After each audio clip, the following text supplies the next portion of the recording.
yupo na anamwambia Musa, kwa jina langu. Maana yake ni jina lake na ni jina takatifu sana, na historia inatuonyesha hata Wayahudi waliliheshimu sana na walijaribu kuhakikisha kwamba jina hilo linalindwa. Katika Biblia ya Kiswahili halijaandikwa sana katika maneno hayo, lakini mara chache ambako unaweza kukuta jina la Bwana linatajwa kwa uzito wake. Kwa mfano, ukikuta imeandikwa Bwana, inaandikwa kwa herufi zote ngapi?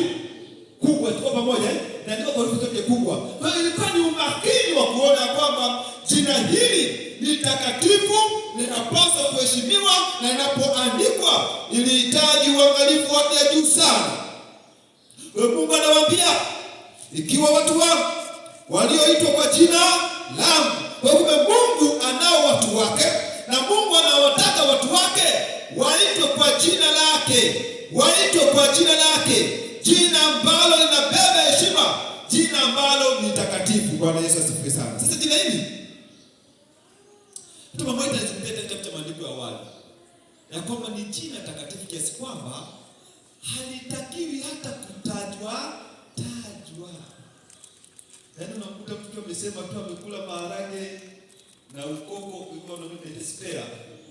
Alafu unamwambia ulikula wali, haki ya Mungu kabisa. Sio jina la kuchezea kiasi hicho. Ni jina takatifu sana. Jina ambalo Isaya sura ya 6 inatueleza malaika wanaopata nafasi ya kufika mbele za Mungu wanabaki kufunika nyuso zao pamoja na miguu yao wanapoenda mbele za huyu ambaye ni mtakatifu sana. Huyu ambaye anasema walioitwa kwa jina langu. Unajua kuna wakati ambapo tunakaa kwenye nyumba ya ibada kama tulivyo, kwa sababu hatujamjua tunayemwabudu huyu ambaye anasema tuitwe kwa jina lake ni mtakatifu kiasi gani. Bwana sifiwe. Yeye ni mtakatifu ambapo malaika wanapokwenda wanafunika nyuso zao, wanafunika miguu yao, wanakwenda katika hali ya unyenyekevu wakisema mtakatifu, mtakatifu, mtakatifu. Bwana sifiwe sana. Huyu anasema ikiwa watu wangu walioitwa kwa jina langu, walioitwa kwa jina langu. Kwa Mungu anayo jina lake. Katika kitabu cha Kutoka sura 20 na ule mstari wa 7 unasemaje? Kutoka 20 mstari wa 7. Kutoka 20 mstari wa 7.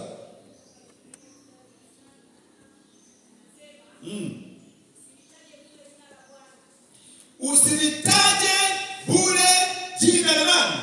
Kwa hiyo Biblia inatuambia Mungu analo jina, na ndio maana anatutaka tusilitaje bure jina lake. Bwana sifiwe.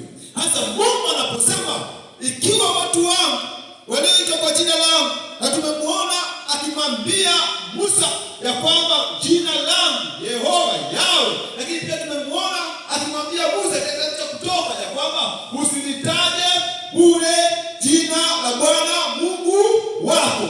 Swali la kujiuliza, jina linabeba nini? Bwana sifiwe. Ili tujue kulitaja bure kunamaanisha nini? Jina linabeba nini?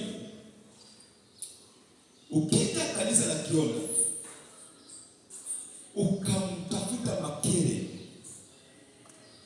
Bwana asifiwe sana, ukasema na muhitaji mzee nani? Mzee Makere. Mzee Makere anapokuja uliyemuita, umeliita jina la Makere au umemhitaji Makere? Halo? Ukija Kionda kumtafuta mzee Makere na ukasema namtafuta mzee Makere, tuko pamoja? Umelihitaji jina au umemhitaji Makere? Umemhitaji